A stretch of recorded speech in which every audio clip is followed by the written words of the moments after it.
Hello, you're welcome back to Project Management Demystified. Right, so we're still on our interview series, and this is episode 15. And in the last episode, we covered an interview question around communication and was talking about communicating to a range of stakeholders.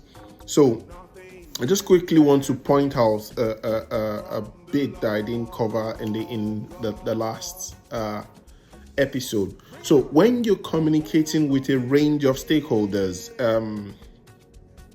you will need to understand the needs of each of the stakeholders and be able to cater for the needs of the different range of stakeholders. Because I did the video before I wrote the question.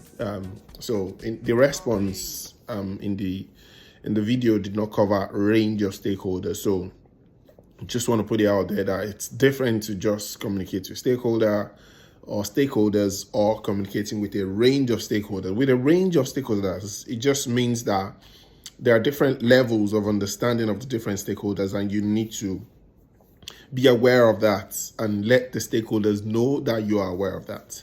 Right. So today we'll be covering a very important interview question, a very important, what would I say?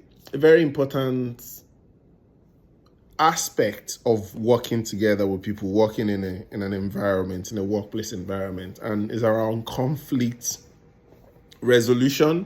So you can be asking an interview, and these questions I'm asking, they could be asked in so many different ways, but let's just take this as an example. So Michael, tell me about a time you managed or handled conflict in the workplace. What did you consider? How did you ensure that the different parts, the different individuals, the different business areas got the best out of the situation? So tell me about the time you managed conflict in the workplace. What did you consider? How did you ensure that the different parts got the best out of the situation, was the best possible outcome? Right. So to be able to manage conflicts in the work environment, in a project environment, there's an important thing that we need to understand.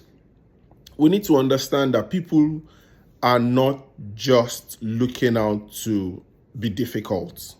People are not just looking out to find trouble or to cause conflict or to make things difficult for the project or for the individuals involved. Once we can get that out of the way, it will make us objective enough to be able to be solution focused to resolve the conflict. What happens most times is the fact that people are just passionate about their work. So let me take an example. I'm working with an operations department or just name it.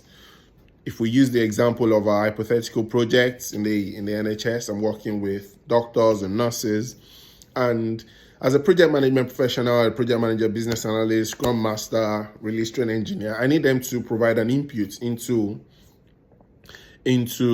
the project we're delivering to make life better for them, but they have not been available. And if we dig deeper, if we move close to them, if we empathize, try to understand and see them as a human being, we will realize that they have been doing something they think it is more important, which is maybe saving lives if it's a doctor or nurse, or it's an operations environment, responding or attending to customer queries. That's what they have been doing. So in their own mind, the project is not a priority. The role they have been recruited to do is a higher priority.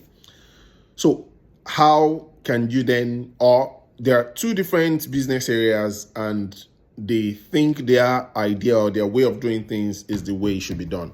So the way to resolve such conflicts is to remove the individuals or to remove the departments, or approach stakeholders in a way that you're not focusing on the department or the individual, but you're focusing on the customer, you're focusing on the big picture, you're focusing on the strategy. So rather than go side by side, this is what I want, this is what I want, you're making people step back, and the three of us, the person resolving the conflict, the right side, the left side, whoever is involved, we're here looking at the issue and trying to resolve the issue together. If you can get people in that position, so bring them from side by side to let's all face the conflict, then they will be able to see that, oh, okay, if that is what we want to achieve, they can think of creative ways. So it could be that the way they have been thinking about it is totally based on their own perspective. The way the other part of it has been thinking about it is totally based on their own perspective. They can come up with very creative solutions. You'll be surprised. And you will just be there trying to facilitate the resolution or reaching a very positive outcome for the stakeholders. So let me just stop there for today. I hope that makes sense. I hope that helps someone to think differently about how to resolve conflicts. Have a great day, everyone. See you on the other side. Cheers. Bye-bye.